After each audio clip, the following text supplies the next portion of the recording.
Class 10 UP board के सभी बच्चों के लिए विद्या क्वेश्चन बैंक का जो सीरीज़ है इसको हम लोग देखते हैं। सब्जेक्ट सामाजिक विषय को अच्छे से देखते हैं, स्टेप बाय स्टेप देखेंगे। तो आज पहला वीडियो है, तो ध्यान से देखिएगा सभी लोग। इसकी शुरुआत हम लोग करते हैं, थोड़ा सा देख लेते हैं इसमें क्या क्या है। विद्या क्वेश्चन बैंक के सीरीज में जो इम्पोर्टेंट चीज़ें हैं जो इसको होती हैं, इसमें क्या है देखिए। इसमें क्या है कि विगत 10 वर्षों की बोर्ड परीक्षा के प्रश्नोत्तर का अध्यायवार संकलन है। उसके बाद दूसरा क्या पॉइंट दिया है कि एनसीईआरटी की पाठ्य पुस्तक से चयनित परीक्षोपयोगी प्रश्नों के संपूर्ण हल की पुष्टि है। तीसरा इसमें इम्पोर्टेंट क्या दिया है कि बोर्ड परीक्षा की दृष्टि से चयनित परीक्षा उपयोगी प्रश्नों के संपूर्ण हल की पुष्टि है। चौथा इसमें क्या इम्पोर्टेंट है, परीक्षा उपयोगी प्रश्नों का निर्धारित शब्द सीमा एवं तथ्यपरक उत्तर सहित संकलन है। और पांचवा इसमें क्या इसकी खूबी है कि विद्यार्थियों की सुविधा के लिए नवीनतम पाठ्यक्रम एवं अंक विभाजन तथा प्रश्न पत्र की योजना का संकलन है। इसके बाद है आंतरिक मूल्यांकन हेतु 4 मासिक परीक्षा पत्रों का संकलन है। और 2024 की परीक्षा हेतु 3 मॉडल पेपर भी है जो OMR उत्तर पत्र का सहित है। तो आगे देखते हैं, जो इसकी हम शुरुआत करते हैं। देखिए, इसकी शुरुआत हम लोग यहाँ से करते हैं, कुछ महत्वपूर्ण तिथियाँ से करते हैं। देखिए 1688 ईस्वी में क्या हुआ था, इंग्लैंड की गौरवमयी क्रांति हुई थी। 1688 में क्या हुआ था, इंग्लैंड की गौरवमयी क्रांति हुई थी। 1707 ईस्वी में क्या हुआ था, इंग्लैंड और स्कॉटलैंड के बीच 1707 में इंग्लैंड और स्कॉटलैंड के बीच एक्ट ऑफ यूनियन द्वारा United kingdom of great Britain का गठन हुआ था। 1707 में क्या हुआ था, 1707 में ईस्वी में इंग्लैंड और स्कॉटलैंड के बीच एक्ट ऑफ यूनियन द्वारा United kingdom of great Britain का गठन हुआ था। 1789 में क्या हुआ था, 1789 में फ्रांसीसी क्रांति का आरंभ हुआ था। 1789 में फ्रांसीसी क्रांति का आरंभ और लुई 16वें के शासन का अंत हुआ। 1789 में क्या हुआ था, फ्रांस की क्रांति का आरंभ और लुई 16वें के शासन का अंत हुआ था। 1797 में क्या हुआ था, नेपोलियन 1789 में क्या हुआ था, 1789 में नेपोलियन का इटली पर हमला और नेपोलियाई युद्धों की शुरुआत हुआ था। 1801 ईस्वी में यूनाइटेड किंगडम और आयरलैंड का मिलाप हुआ था। 1801 ईस्वी में यूनाइटेड किंगडम और आयरलैंड का मिलाप हुआ था। 1804 में नेपोलियन द्वारा नागरिक संहिता बनाया जाना 1804 में नेपोलियन द्वारा नागरिक संहिता बनाया जाना। और 1807 में ज्यूसेप मैत्सिनी का जन्म। 1807 में ज्यूसेपे मैत्सिनी का जन्म। 1804 और 1805 के 1814 के बीच में क्या हुआ था, नेपोलियन 1814 से 1815 के बीच नेपोलियन का पतन और वियना शांति संधि हुई थी। आगे देखते हैं, आगे है 1821 में यूनानी स्वतंत्रता संग्राम का आरंभ हुआ था। 1821 ईस्वी में यूनानी स्वतंत्रता संग्राम का आरंभ हुआ था। 1830 में फ्रांस की जुलाई क्रांति हुई थी। 1830 में फ्रांस की जुलाई क्रांति हुई थी। 1831 में मैत्सिनी द्वारा यंग इटली नामक संगठन का प्रारंभ हुआ था या संगठन हुआ था। 1832 में क्या हुआ था, यूनान एक स्वतंत्र राष्ट्र बना। 1832 में क्या हुआ था, 1832 में यूनान एक स्वतंत्र राष्ट्र बना था। ठीक, आगे हम देखते हैं, ये फ्लोट चार्ट है जो इस चैप्टर में हमें क्या क्या पढ़ना है, इसी बारे में पढ़ना है। इससे हमें पढ़ना है इस चैप्टर में फ्लो चार्ट किसका है? यूरोप में राष्ट्रवाद जो 1700 कितना है, जो 1789 से 1914 के बीच हुआ था। यूरोप में राष्ट्रवाद 1789 से 1914 के बीच हुआ था। इसमें पहला हम जो पढ़ेंगे वो किसके बारे में पढ़ेंगे? ब्रिटेन के बारे में। तो ब्रिटेन का राष्ट्रवाद 1688 से 1801 ईस्वी में था। 1688 से 1801 ईस्वी में था। उसके बाद पढ़ेंगे हम लोग फ्रांस में राष्ट्रवाद। पहला क्या था? ब्रिटेन का राष्ट्रवाद जो 1688 से 1801 ईस्वी में बीच हुआ था। दूसरा क्या था पढ़ना हमको है? फ्रांस में राष्ट्रवाद जो 1789 से 1848 के बीच चला था। तीसरा हमें पढ़ना है, जो क्या पढ़ना है? इटली का एकीकरण जो क्या है 1859 से 1870 के बीच चला था, जो 1859 से 1870 के बीच चला था। और चौथा आपका जो है ये क्या है? अन्य यूरोपीय देशों में राष्ट्रवाद। जो चौथा क्या है आपका? अन्य यूरोपीय में राष्ट्रवाद। अन्य यूरोपीय देशों में राष्ट्रवाद जो 1815 से 1815 से 1932 के बीच चला था। जो कितना चला था? 1800। अन्य यूरोपीय देशों में राष्ट्रवाद क्या है? जो 1815 से 1932 के बीच चला था। उसके बाद है जर्मनी का एकीकरण जो 1866 से 1871 के बीच चला था। तो स्टेप बाय स्टेप हम देखते हैं। चलिए अब देखते हैं हम ब्रिटेन का राष्ट्रवाद जो 1888 से शुरू हुआ था, 1801 के बीच चला था। तो 1888 की महान क्रांति के उपरांत राजा की शक्ति कमज़ोर हो गई और लोकतांत्रिक प्रक्रिया मजबूत हो गई। 1888 की महान क्रांति के उपरांत राजा की शक्ति कमज़ोर हो गई और लोकतांत्रिक प्रक्रिया मजबूत हो गई।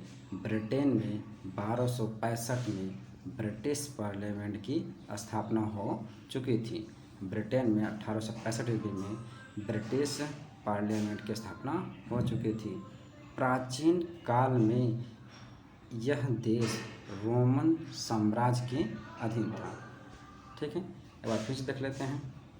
क्या है कि 1888 की महान क्रांति के उपरांत राजा की शक्ति कमज़ोर हो गई और लोकतांत्रिक प्रक्रिया मजबूत हो गई। ब्रिटेन में 1265 में ब्रिटिश पार्लियामेंट की स्थापना हो चुकी थी। प्राचीन काल में यह देश रोमन साम्राज्य के अधीन था। ठीक, अब अगला देखते हैं।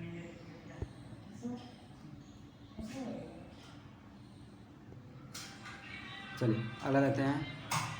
अगला क्या है? फ्रांस में राष्ट्रवाद जो क्या है 1789 से 1848 के बीच। 1789 से 1848 के बीच। ठीक है, देखते हैं हम लोग आगे क्या। 1789 में फ्रांस की क्रांति में लुई 16वें के शासन का अंत हो गया। 1789 में फ्रांस की क्रांति में लुई 16वें के शासन का अंत हो गया। 1830 में फ्रांस की राज्य क्रांति में बुर्बो वंश के शासन का अंत। 1830 में फ्रांस की राज्य क्रांति ने बुर्बो वंश के शासन का अंत और संवैधानिक राजतंत्र कायम किया, जिसका शासक लुई फिलिप था। 1848 की राज्य क्रांति में उसके शासन का अंत हो गया। 1848 की राज्य क्रांति में उसके शासन का अंत हो गया। इसके बाद फ्रांस में राष्ट्र राज्य का उदय हुआ। फिर से देख लेते हैं इसको दोबारा। 1889 में फ्रांस की क्रांति में लुई 16वें के शासन का अंत हो गया। 1830 में फ्रांस की राज्य क्रांति में बुर्बो वंश के शासक का अंत और संवैधानिक राजतंत्र कायम किया, जिसका शासक लुई फिलिप था। 1848 की राज्य क्रांति में उसके शासन का अंत हो गया और इसके बाद फ्रांस में राष्ट्र राज्य का उदय हुआ। चलिए आगे देखते हैं। इटली का एकीकरण देखते हैं। कि इटली का एकीकरण क्या है, 1859 से 1870 के बीच चला था। इटली का एकीकरण 1859 से 1870 के बीच चला था। एकीकरण के पहले इटली 7 राज्यों में विभाजित था। एकीकरण के पहले क्या था, इटली 7 राज्यों में विभाजित था। कावूर ने 1859 में ऑस्ट्रिया को कावूर ने 1859 में ऑस्ट्रिया को और 1860 में स्पेन को हराकर इटली के क्षेत्रों को इसके शासन से मुक्त कर दिया। ठीक है, देखते हैं कावूर ने क्या किया था, 1859 में ऑस्ट्रिया को और 1860 में स्पेन को हराकर इटली के क्षेत्र को इसके शासन से मुक्त कर दिया।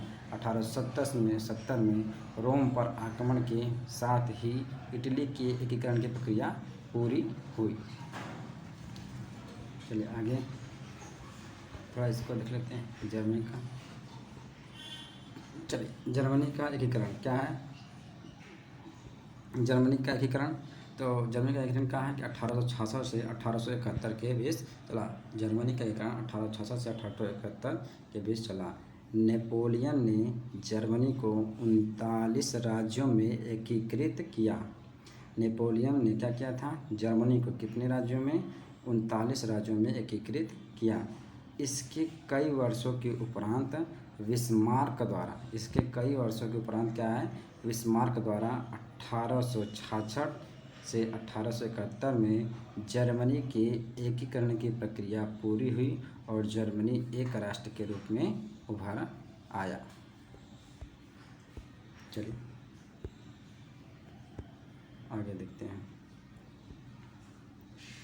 चलिए अन्य यूरोपीय देशों में राष्ट्रवाद जो 1815 से 1932 के बीच हुआ था। अन्य यूरोपीय देशों में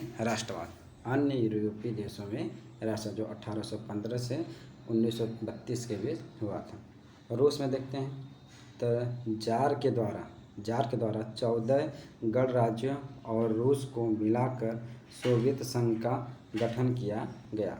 रूस वाला देखते हैं, जार के द्वारा 14 गणराज्यों और रूस को मिलाकर सोवियत संघ का गठन किया गया। 1817 की क्रांति के बाद समाजवादी सरकार का गठन हुआ। ऑस्ट्रिया अगला कौन सा देश है, ऑस्ट्रिया देखते हैं। इसका राष्ट्रवाद 1848 ईस्वी में मेटरनिख के निरंकुश शासक का अंत हो गया। 1848 ईस्वी में मेटरनिख के निरंकुश शासन का अंत हो गया और राष्ट्रवाद का विकास हुआ। अगला है यूनान। तीसरा कौन है, यूनान। टर्की के अधीन यह देश 1832 में स्वतंत्र हो गया। यूनान क्या था, टर्की के अधीन था और इसके बाद क्या हुआ, 1832 में क्या हुआ था, ये स्वतंत्र हो गया। नेक्स्ट है बेल्जियम क्या 1815 में बेल्जियम को हॉलैंड के साथ मिला दिया गया। 1815 में बेल्जियम को हॉलैंड के साथ मिला दिया गया। 1932 में बेल्जियम को स्वतंत्रता मिली। 1932 में क्या हुआ था, बेल्जियम को स्वतंत्रता मिली। ये तो बस ऊपर से क्वेश्चन थे तो फ्लोर चार्ट करके बता दिया गया था। आगे वस्तुनिष्ठ प्रश्न देखते हैं हम लोग। इसमें वस्तुनिष्ठ बहुविकल्पी जो प्रश्न होते हैं ये देखेंगे, उसके बाद लघुत्तरीय प्रश्न, उसके बाद लामेंस में जितने सारे आए हुए हैं, जो प्रीवियस में आए हुए हैं सबके सब देखेंगे। चलिए बहुविकल्प पहला क्वेश्चन देखते हैं। इसमें क्या है, पहला क्वेश्चन, इसमें से किस वर्ष में फ्रांस में नागरिक संहिता, जिसे नेपोलियन की संहिता के नाम से भी जाना जाता है, का उदय हुआ था? तो किस में कब हुआ था, तो 1804 में हुआ था। कब हुआ था, तो 1804 में हुआ था। ठीक है, अगला क्वेश्चन देखते हैं। फ्रांस में गणतंत्र की घोषणा किस वर्ष हुई थी? तो ऑप्शन नंबर ए आपका 1815 में, फिर 1830 में, उसके बाद 1848 में, फिर 1871 में। तो फ्रांस में गणतंत्र की घोषणा किस वर्ष किस वर्ष हुई? तो 1800 कितना है 48 में। फ्रांस में गणतंत्र की घोषणा किस वर्ष हुई थी? तो 1848 में। ठीक है, नेक्स्ट क्वेश्चन देखते हैं। नेक्स्ट क्या है? यंग इटली सोसाइटी का संस्थापक कौन था? यंग इटली सोसाइटी का संस्थापक कौन था? या प्रश्न पूछ सकता है कि निम्नलिखित नेताओं में से किसने एक गुप्त संगठन यंग इटली बनाया? तो पहला ऑप्शन है गैरीबाल्डी, दूसरा है बिस्मार्क, तीसरा क्या आपका ग क्या आपका काबूर, और घ क्या आपका मैथ्सिनी, इसे मेजनी कहते हैं। तो इसका सही ऑप्शन है मैथ्सिनी मेजनी। इसका सही ऑप्शन जो आपका घ वाला कौन सा है? मैथ्सिनी मेजनी।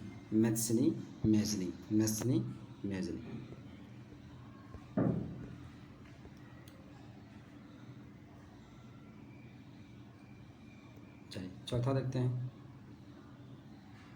चौथा क्वेश्चन क्या है इसमें? निम्न में से किस संधि के फलस्वरूप यूनान को एक स्वतंत्र राष्ट्र के रूप में मान्यता मिली? निम्न में से किस संधि के फलस्वरूप यूनान को एक स्वतंत्र राष्ट्र के रूप में मान्यता मिली? तो ऑप्शन नंबर ए का आपका है, तो ऑप्शन नंबर ए आपका क्या है? क वाला पेरिस की संधि। ऑप्शन नंबर ख आपका है वर्साई की संधि। ऑप्शन नंबर ग क्या आपका है? विनिया की संधि। और ऑप्शन नंबर घ क्या है? वस्तुन तुनिया की संधि। जो आपका सही है ऑप्शन नंबर घ क्या है? वस्तुन तुनिया की संधि।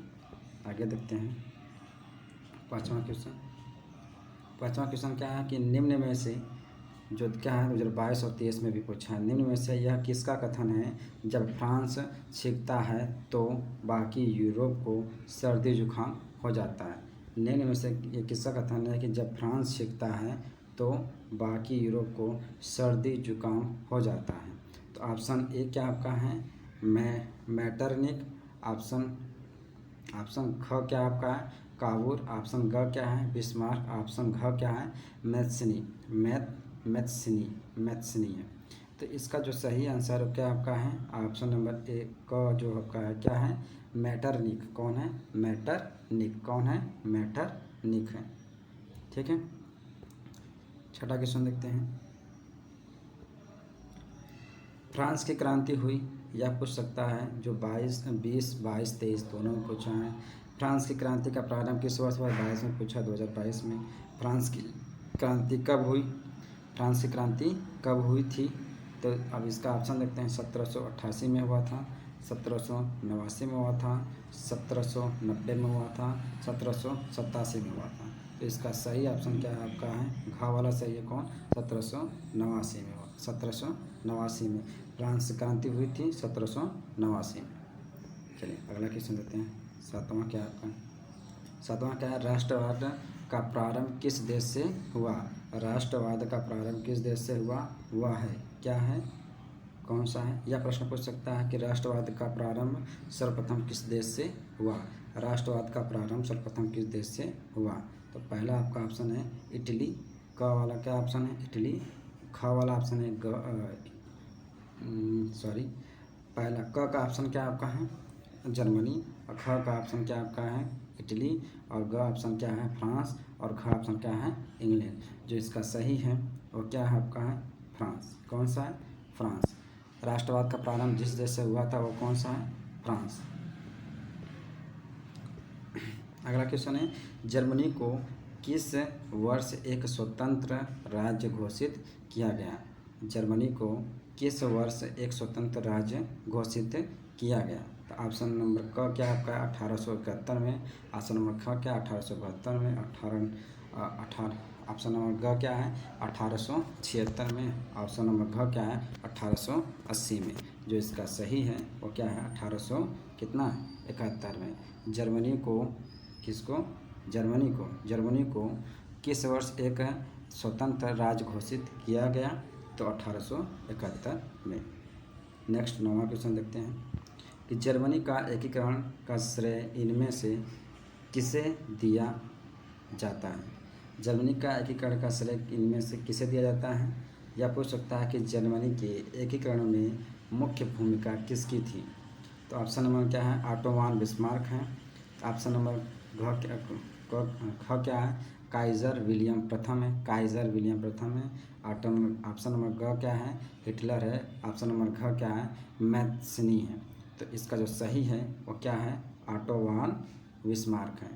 क्वेश्चन क्या है, ध्यान से पढ़िएगा। क्वेश्चन क्या है, क्वेश्चन है जर्मनी का एकीकरण का श्रेय इनमें से किसे दिया जाता है। तो ऑटो वन बिस्मार्क को, ऑटो वन बिस्मार्क को। नेक्स्ट क्वेश्चन है, नेपोलियन का संबंध किस देश से था। नेपोलियन का नेपोलियन संबंधित था। दूसरा क्वेश्चन है।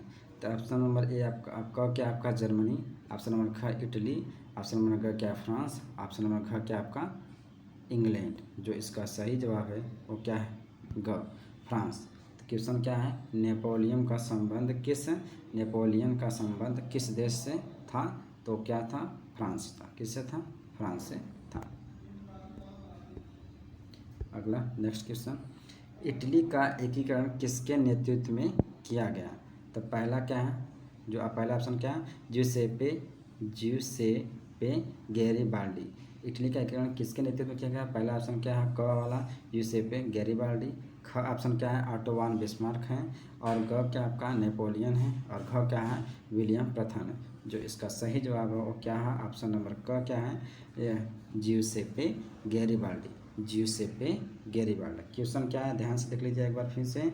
इटली का एकीकरण किसके नेतृत्व में किया गया, ज्यूसेपे गैरिबाल्डी। नेक्स्ट क्वेश्चन 12वां देखते हैं कि 1848 की फ्रांसीसी राज क्रांति के फलस्वरूप, 1848 की फ्रांसीसी राज क्रांति के फलस्वरूप क्या था। ऑप्शन नंबर क क्या है, निरंकुश राजतंत्र की स्थापना। ऑप्शन नंबर ख क्या है, सीमित राजतंत्र की स्थापना। ऑप्शन नंबर ग क्या है, सैन्य शासक की स्थापना। ऑप्शन नंबर घ क्या है, गणतंत्र की स्थापना हुई। ठीक है, तो जो इसका सही, सॉरी इसका तो आंसर एक नहीं लिखा,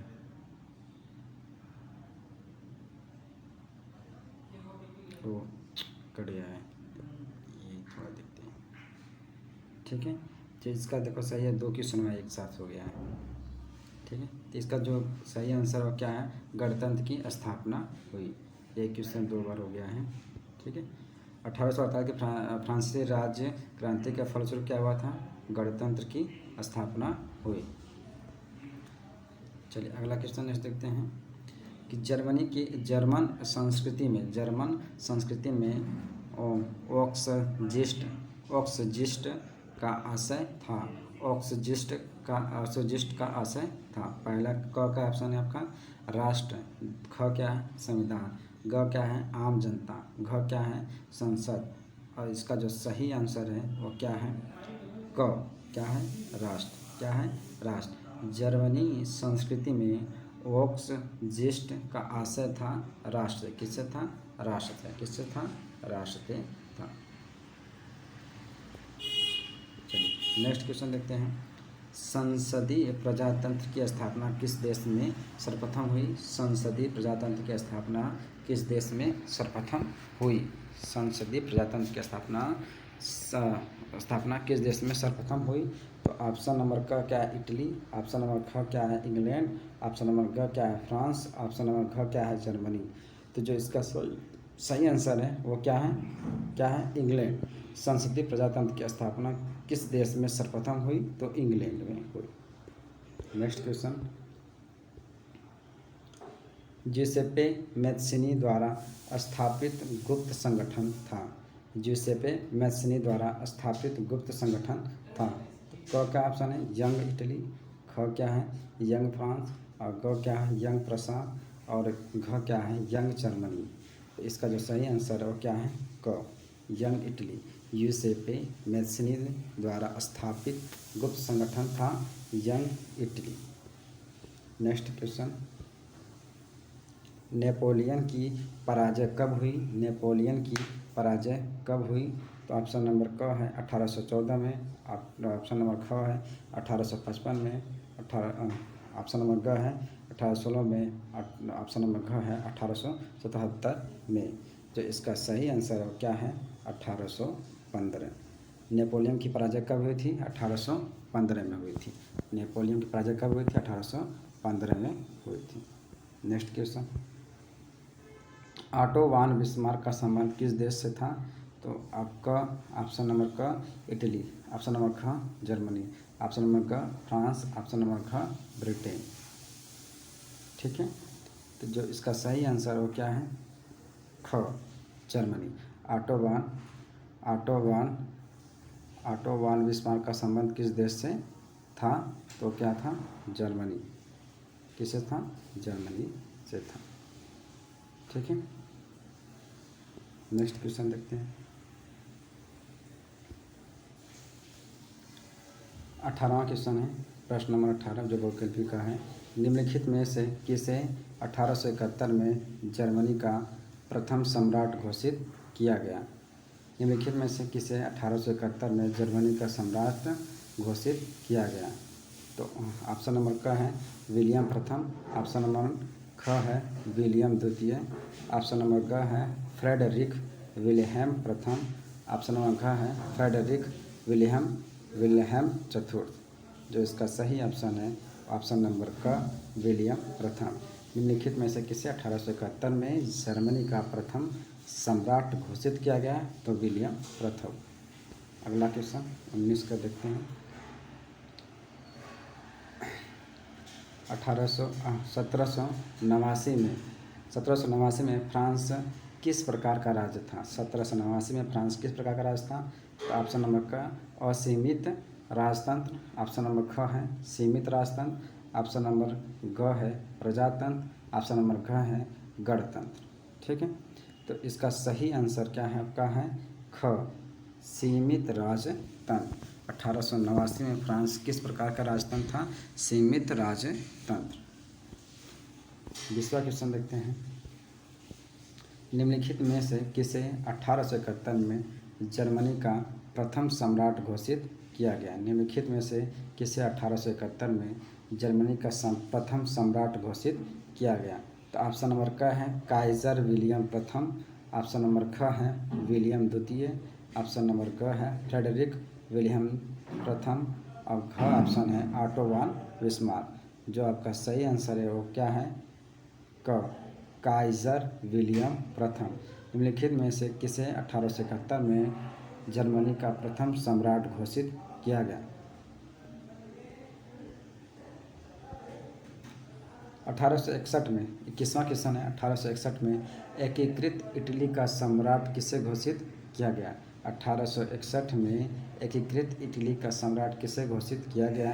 तो ऑप्शन नंबर क है इमैनुएल द्वितीय, ऑप्शन नंबर ख है जिउसेppe मैज़नी, ऑप्शन नंबर ग है विलियम प्रथम, ऑप्शन नंबर घ है जिउसेppe गैरिबाल्डी। जो इसका सही ऑप्शन है ऑप्शन नंबर क इमैनुएल द्वितीय। 1861 में एकीकृत इटली का सम्राट किसे घोषित किया गया है? इमैनुएल द्वितीय को। क्वेश्चन नंबर 22 है। निम्नलिखित में से कौन सा 1804 के नेपोलियन कोड में नहीं जोड़ा गया? निम्नलिखित में से कौन सा 1804 में नेपोलियन कोड में नहीं जोड़ा गया था? तो पहला क्या था? ऑप्शन नंबर क आपका है इसमें जन्म से प्राप्त विशेषाधिकार, ऑप्शन नंबर ख है सामंती व्यवस्था का अंत, ऑप्शन नंबर ग है संपत्ति का अधिकार, ऑप्शन नंबर घ है कानून के समक्ष समानता। तो जो इसका सही आंसर क्या है? जन्म से प्राप्त विशेषाधिकार। नेक्स्ट क्वेश्चन देखते हैं।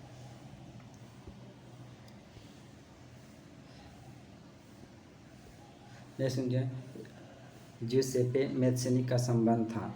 जिउसेppe मैज़नी का संबंध था। ऑप्शन नंबर क है इटली के एकीकरण से, ऑप्शन नंबर ख है जर्मनी के एकीकरण से, ऑप्शन नंबर ग है इंग्लैंड के राष्ट्रवाद से, ऑप्शन नंबर ख है फ्रांस के राष्ट्रवाद से।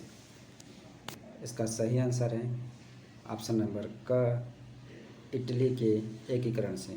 जिउसेppe मैज़नी का संबंध था इटली के एकीकरण से। नेक्स्ट क्वेश्चन देखते हैं 24 वाला देखते हैं। वियना की संधि कब हुई थी? वियना की संधि कब हुई थी? तो ऑप्शन नंबर क है 1814 में, ऑप्शन नंबर ख है 1815 में, ऑप्शन नंबर क है 1816 में, ऑप्शन नंबर ख है 1877 में, 17 में सॉरी। ठीक है, जो इसका सही आंसर है क्या है, ऑप्शन नंबर ख 1815 में। वियना की संधि कब हुई थी, 1815 में। 25वां क्वेश्चन देखते हैं।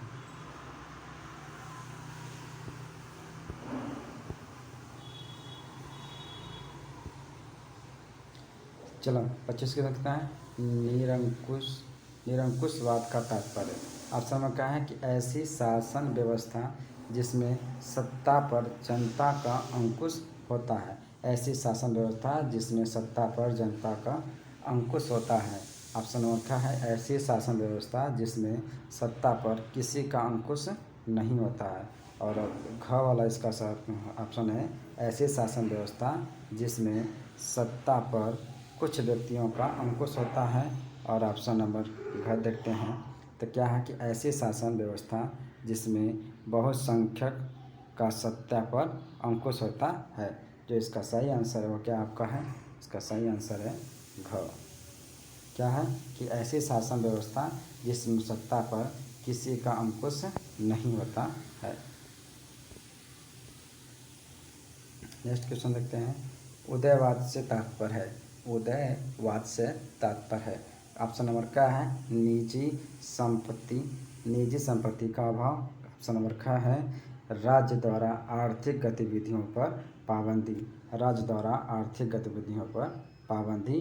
और ऑप्शन नंबर क्या है, व्यक्ति को स्वतंत्रता तथा कानून के समक्ष समानता। व्यक्ति को स्वतंत्रता तथा कानून के समक्ष समानता। ऑप्शन नंबर घ है, कुछ लोगों के हाथ में शासन की शक्ति। जो इसका सही है ऑप्शन नंबर ग। क्या है, व्यक्ति को स्वतंत्रता तथा कानून के समक्ष समानता। चलिए अब हम लोग उत्तरी प्रश्न देखते हैं, जो मोस्ट इम्पॉर्टेंट, जो कभी न कभी आए हुए हैं, इसी को हम देखते हैं। चलिए छोटा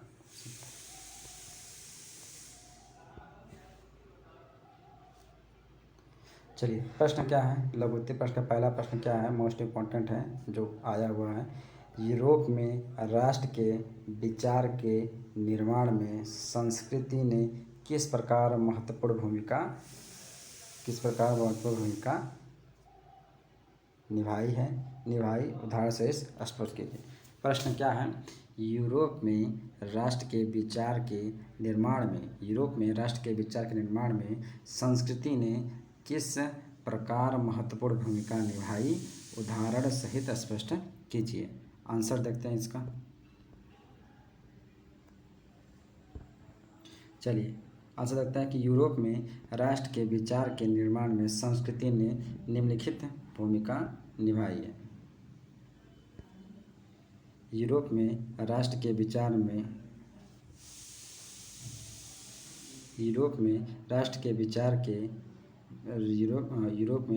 विचार के निर्माण में संस्कृति ने निम्नलिखित भूमिका निभाई।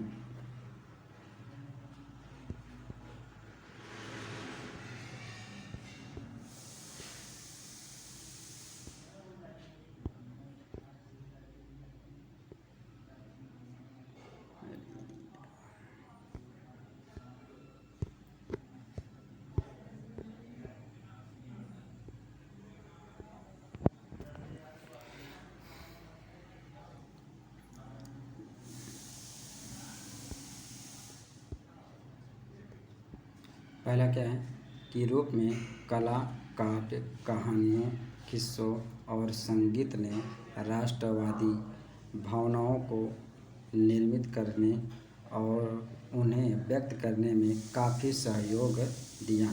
जर्मनी इसका सर्वोत्तम उदाहरण है। ठीक है, क्या था, यूरोप में क्या पढ़े थे हम लोग, यूरोप में राष्ट्र के विचार के निर्माण में संस्कृति ने निम्नलिखित भूमिका निभाई। जो पहला क्या था इसमें कि यूरोप में कला, काव्य, कहानियों, किस्सों और संगीत ने राष्ट्रवादी भावनाओं को निर्मित करने और उन्हें व्यक्त करने में काफ़ी सहयोग दिया। जर्मनी इसका सर्वोत्तम उदाहरण है। ठीक है। दूसरा क्या था इसका, रोमानी कलाकारों और कवियों ने एक साझा संस्कृति तथा साझा सामूहिक विरासत की अनुभूति को राष्ट्र पर आधार बनाया। ग्रीक इसका एक अच्छा उदाहरण है। ठीक है, फिर से देख लेते हैं। रोमानी कलाकारों और कवियों ने एक साझा संस्कृति तथा साझा सामूहिक विरासत की अनुभूति को राष्ट्र का आधार बनाया। ग्रीक इसका एक अच्छा उदाहरण है। तीसरा देख लेते हैं। तीसरा क्या है, राष्ट्रीय संदेशों को अत्यधिक लोगों तक पहुंचाने के लिए स्थानीय बोलियों पर बल दिया गया और स्थानिक लोक साहित्य को एकत्र किया गया। ठीक, तीसरा क्या था आपका, राष्ट्रीय संदेशों को अत्यधिक लोगों तक पहुंचाने के लिए स्थानीय बोलियों पर बल दिया गया और स्थानीय लोक साहित्य को एकत्र किया गया। चौथा देख लेते हैं। चौथा क्या है कि आवागमन पर राज्य द्वारा लगाए गए नियंत्रणों को खत्म करने के पक्ष में था। ये एक ऐसे एकीकृत आर्थिक क्षेत्र में निर्माण के पक्ष में थे जहां वस्तुओं, लोगों और पूंजी का आवागमन बाधा रहित हो। चौथा क्या है, चौथा देख लेते हैं दोबारा। आवागमन पर राज्य द्वारा लगाए गए नियंत्रणों को खत्म करने के पक्ष में था। ये एक ऐसे एकीकृत आर्थिक क्षेत्र में निर्माण के पक्ष में थे जहां वस्तुओं, लोगों और पूंजी का आवागमन बाधा रहित हो। ठीक है, क्वेश्चन क्या था, क्वेश्चन ये था कि यूरोप में राष्ट्र के विचार के निर्माण में संस्कृति ने किस प्रकार महत्वपूर्ण भूमिका निभाई, उदाहरण से स्पष्ट कीजिए, जो ये क्वेश्चन का आंसर था। नेक्स्ट क्वेश्चन देखते हैं।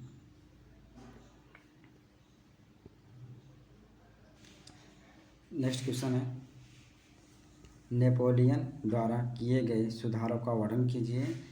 नेपोलियन द्वारा किए गए सुधारों का वर्णन कीजिए। या अगला इसी का क्वेश्चन है जो 2023 में आया हुआ है, नेपोलियन कौन था, उसके सुधार क्या थे, उसके सुधारों का क्या प्रभाव पड़ा। ठीक है, क्वेश्चन क्या था, नेपोलियन द्वारा किए गए सुधारों का वर्णन कीजिए। या क्वेश्चन बन सकता है कि नेपोलियन कौन था, उसके सुधार क्या थे, उसके विचारों का क्या प्रभाव पड़ा। ठीक है, इसका देखते हैं आगे आंसर देखते हैं कि नेपोलियन बोनापार्ट विश्व के महानतम व्यक्तियों में से एक था। नेपोलियन बोनापार्ट विश्व के महानतम व्यक्तियों में से एक था। उसके असाधारण कार्यों और आश्चर्यजनक विजयों ने 1799 ईस्वी से 1815 ईस्वी तक 1799 ईस्वी से 1815 ईस्वी तक संपूर्ण यूरोप को प्रभावित किया। उसके प्रमुख सुधार निम्नलिखित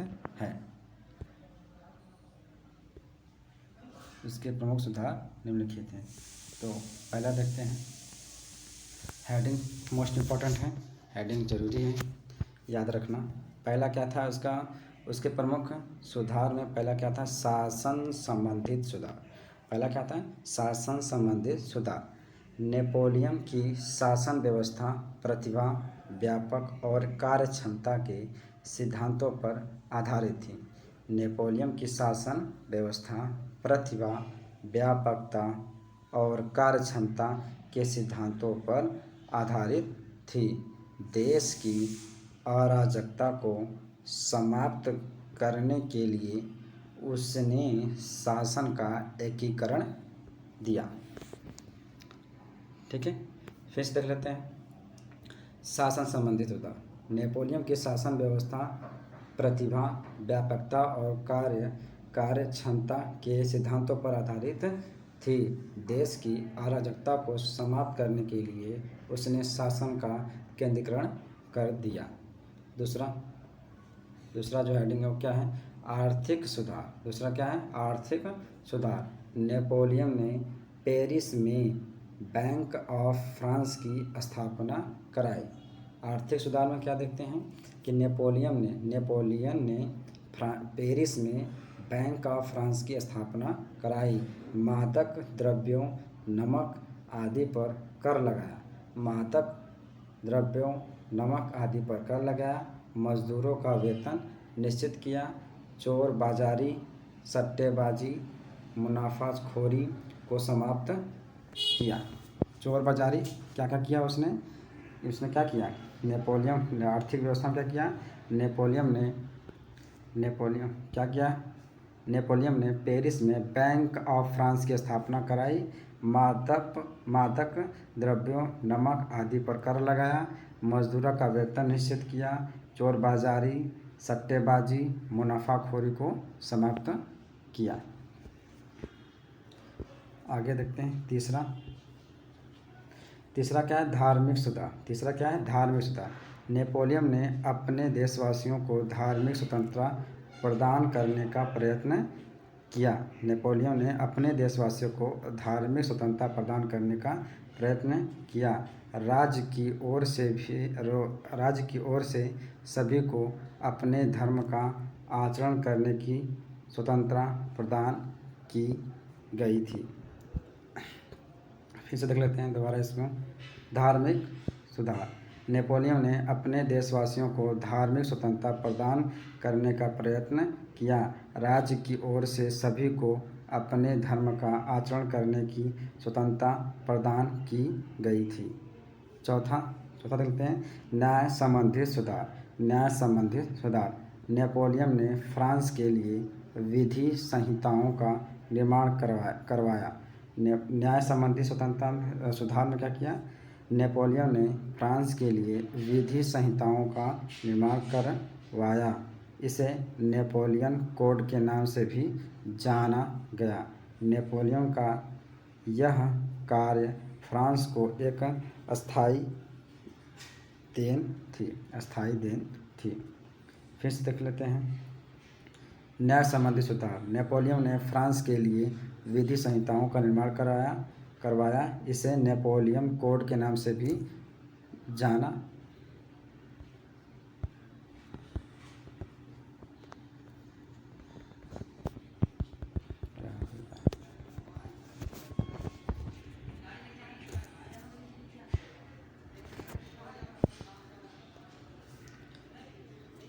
न्याय संबंधी सुधार।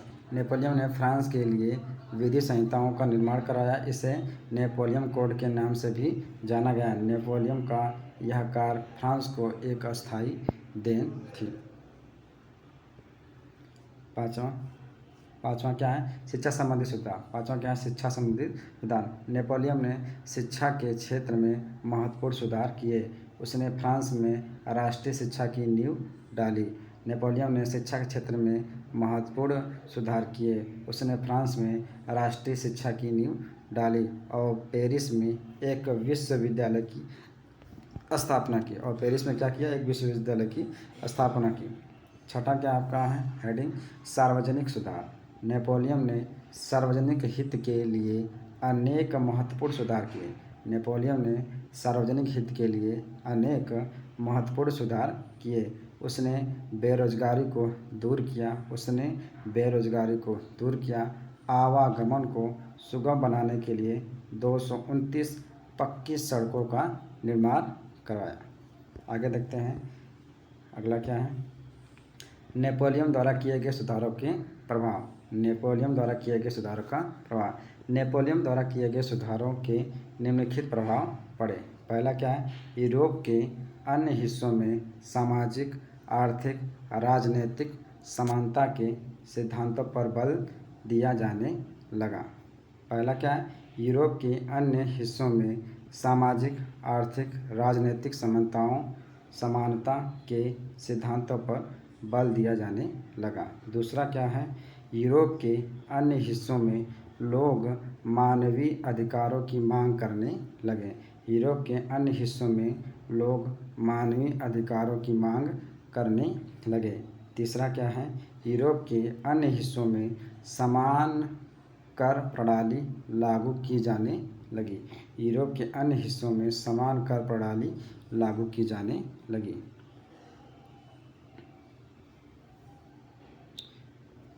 चौथा क्या है, यूरोप के अन्य हिस्सों में सीमांत व्यवस्था का अंत होने लगा तथा किसानों को भू दासत्व और जागीरदारी शुल्कों से मुक्त किया जाने लगा। ठीक है, फिर से देखते हैं ये नेपोलियन द्वारा किए गए सुधारों के प्रभाव। नेपोलियन द्वारा किए गए सुधारों के निम्नलिखित प्रभाव पड़े। पहला क्या, यूरोप के अन्य हिस्सों में सामाजिक आर्थिक राजनीतिक समानता के सिद्धांतों पर बल दिया जाने लगा। यूरोप के अन्य हिस्सों में लोग मानवीय अधिकारों की मांग करने लगे। यूरोप के अन्य हिस्सों में समान कर प्रणाली लागू की जाने लगी। और चौथा क्या, यूरोप के अन्य हिस्सों में भी सामंती व्यवस्था का अंत होने लगा तथा किसानों को भू दासत्व और जागीरदारी शुल्कों से मुक्त किया जाने लगा।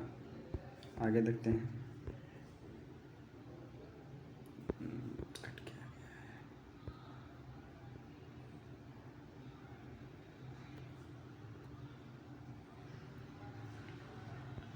चलिए अगला क्वेश्चन देखते हैं।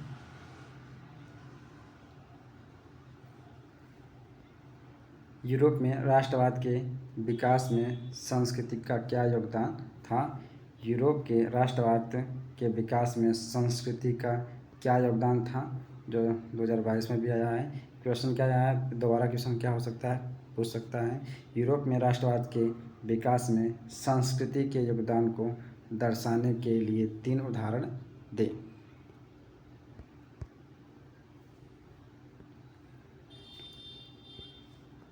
ठीक है, आपका यूरोप में राष्ट्रवाद के विकास में संस्कृति के योगदान को निम्नलिखित उदाहरणों से समझा जा सकता है। यूरोप में राष्ट्रवाद के विकास में संस्कृति के योगदान को निम्नलिखित उदाहरणों से समझा जा सकता है। प्रथम क्या है, प्रथम देखते हैं। उदाहरण के रूप में हम रोमानीवाद नामक सांस्कृतिक आंदोलन को ले सकते हैं। उदाहरण के रूप में हम रोमानीवाद नामक सांस्कृतिक आंदोलन को ले सकते हैं। रोमानीवाद एक ऐसा सांस्कृतिक आंदोलन था जो विशिष्ट प्रकार की राष्ट्रीय भावना का विकास करना चाहता था। दूसरा देखते हैं। दूसरा क्या है, उदाहरण के रूप में हम क्षेत्रीय बोलियों को ले सकते हैं। उदाहरण के रूप में हम क्षेत्रीय बोलियों को ले सकते हैं। क्षेत्रीय बोलियां राष्ट्र निर्माण में महत्वपूर्ण भूमिका का निर्वाह करती थी। क्षेत्रीय बोलियां राष्ट्र निर्माण में महत्वपूर्ण भूमिका का निर्वाह करती थी, क्योंकि यही यथार्थ रूप से आधुनिक राष्ट्रवादियों के संदेश को अधिक से अधिक लोगों तक पहुंचाती थी, जो अधिकांशतः निरक्षर थे। फिर से देख लेते हैं दूसरा क्या है, उदाहरण के रूप में हम क्षेत्रीय बोलियों को ले सकते हैं। क्षेत्रीय बोलियां राष्ट्र निर्माण में महत्वपूर्ण भूमिका का निर्वाह करती थीं, क्योंकि यही यथार्थ रूप में आधुनिक राष्ट्रवादियों के संदेश को अधिक से अधिक लोगों तक पहुंचाती थी और अधिकांशतः निरक्षर थे। तीसरा देखते हैं। तृतीय उदाहरण के रूप में हम संगीत को ले सकते हैं। कैरोल फुर्पिक्सकी एक पोलिश नागरिक ने राष्ट्रीय संघर्ष का अपने ऑपेरा में संगीत के रूप में गुणगान किया और पोलेनेस और माजुरला जैसे लोक नृत्यों को राष्ट्रीय प्रतीकों में बदल दिया। फिर से देखते हैं तीसरा वाला। तृतीय उदाहरण के रूप में हम संगीत को ले सकते हैं। कैरोल कुर्पिस्की एक पोलिश नागरिक ने राष्ट्रीय संघर्ष का अपने ऑपेरा में संगीत के रूप में गुणगान किया और पोलेनेस और माजुरा जैसे लोक नृत्यों को राष्ट्रीय प्रतीकों में बदल दिया।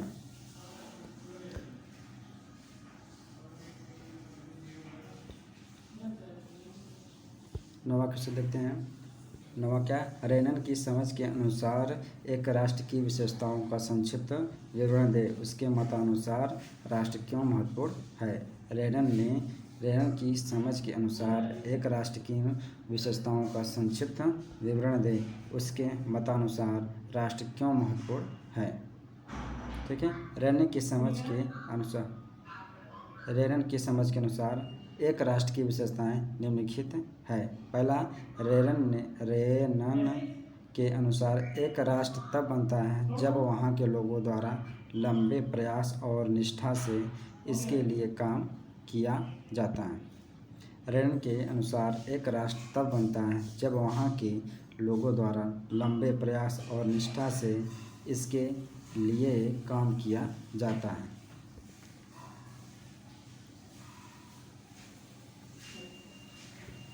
दूसरा क्या है? अतीत में समान गौरव का होना, वर्तमान में समान इच्छा संकल्प का होना, साथ मिलकर महान काम करना और आगे बढ़ना ऐसे काम और करने की इच्छा एक जगह होना, समान होने की शर्तें होना, यही है जो कट गया है। तीसरा क्या है? तीसरा छोड़े चौथा देख लीजिए, कट गया है। चौथा क्या है? राष्ट्रों का अस्तित्व में होना एक अच्छी बात ही नहीं है बल्कि यह एक ज़रूरत भी है। उनका होना स्वतंत्रता की गारंटी है और अगर दुनिया में केवल एक कानून और उसका केवल एक मालिक होगा तो स्वतंत्रता का लोप हो जाएगा। नेक्स्ट क्वेश्चन देखते हैं जो मोस्ट इम्पोर्टेंट है। जर्मन एकीकरण की प्रक्रिया का संक्षेप में पता लगाएं। जर्मन एकीकरण की प्रक्रिया का संक्षेप में पता लगाएं। क्वेश्चन पूछ सकता है अगला, जर्मनी का एकीकरण कब और कैसे हुआ? जर्मनी का एकीकरण कब और कैसे हुआ या पूछ सकता है जर्मनी के एकीकरण की प्रक्रिया के बारे में एक संक्षिप्त लेख लिखिए। या पूछ सकता है प्रश्न 2023 में भी आया है।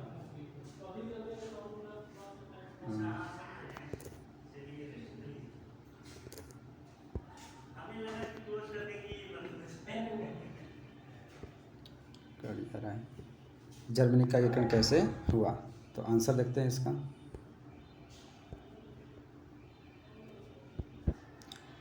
चलिए, राष्ट्रवादी भावना मध्यम वर्गीय जर्मन लोगों में काफ़ी व्याप्त थी। राष्ट्रवादी भावना मध्यम वर्गीय जर्मन लोगों में काफ़ी व्याप्त थी। उन्होंने 1848 में जर्मन महासंघ के विभिन्न इलाकों को जोड़कर एक निर्वाचित संसद द्वारा शासित राज्य बनाने का प्रयास किया था। इस देख लेते हैं।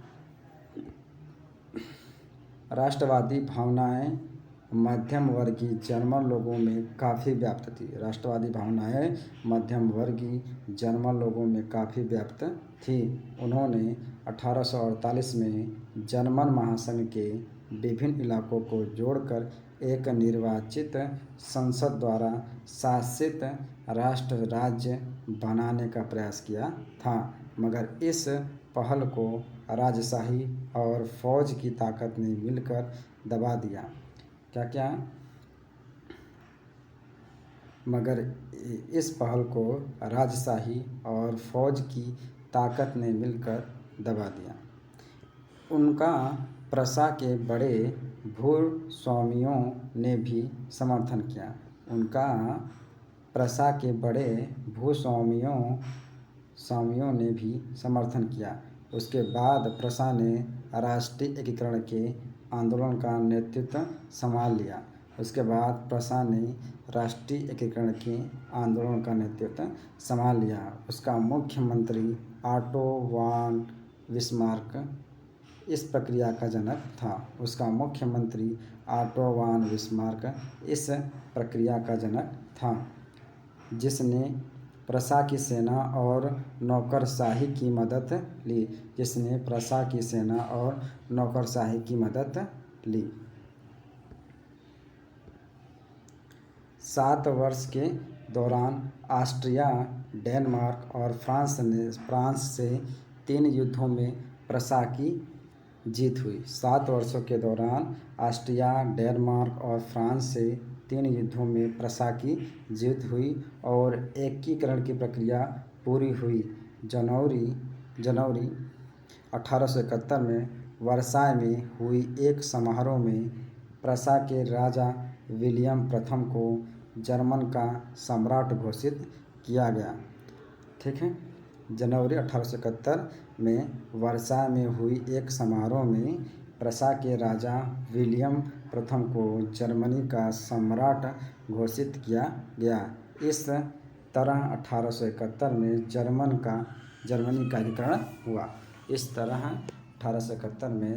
का एकीकरण हुआ। नेक्स्ट क्वेश्चन देखते हैं, जो इसके बाद लास्ट है। ठीक है, 2 क्वेश्चन और बचे हैं। कट गया ये भी। चलिए छोड़ते 11वां क्वेश्चन छोड़ देते हैं, लास्ट चलते हैं। 14वां क्वेश्चन क्या है? ऑटो वॉन बिस्मार्क कौन था, वह क्यों प्रसिद्ध है? ऑटो वॉन बिस्मार्क कौन था, वह क्यों प्रसिद्ध है? ऑटो वॉन बिस्मार्क कौन था? जर्मनी के एकीकरण में उसकी भूमिका का वर्णन करें। ऑटो वॉन बिस्मार्क को जर्मनी के एकीकरण का जनक क्यों कहा जाता है? 2 कारण लिखिए। इसका आंसर देख लेते हैं। ऑटो वॉन बिस्मार्क प्रशा का प्रमुख मंत्री था। नेशनल असेंबली भंग होने के बाद जर्मनी में प्रशा के ऑटो वॉन बिस्मार्क द्वारा जर्मनी के एकीकरण का नेतृत्व संभाला गया। बिस्मार्क के नेतृत्व में ऑस्ट्रिया, डेनमार्क और फ्रांस से हुए युद्धों में प्रशा की जीत हुई और जर्मनी का एकीकरण पूरा हुआ। इसके बाद 1871 में वर्साय में हुई एक समारोह में प्रशा के राजा विलियम प्रथम को जर्मनी का सम्राट घोषित किया गया।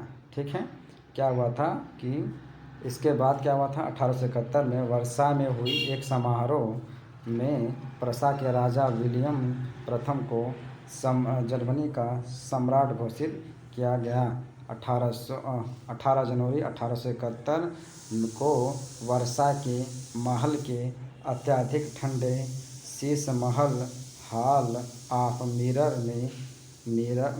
में जर्मन राज्यों के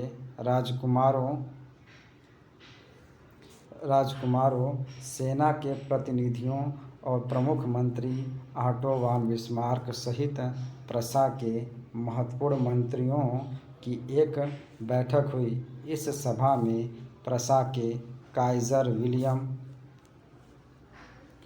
प्रथम के नेतृत्व में जर्मन सम्राट की घोषणा की गई।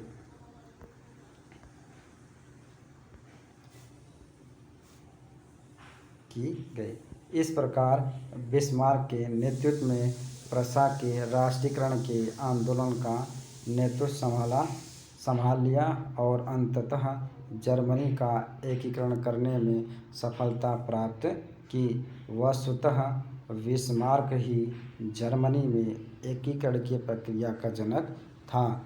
उसने प्रशा की सेना और नौकरशाही की सहायता से अपने एकीकरण के लक्ष्य को प्राप्त किया। थैंक यू, धन्यवाद।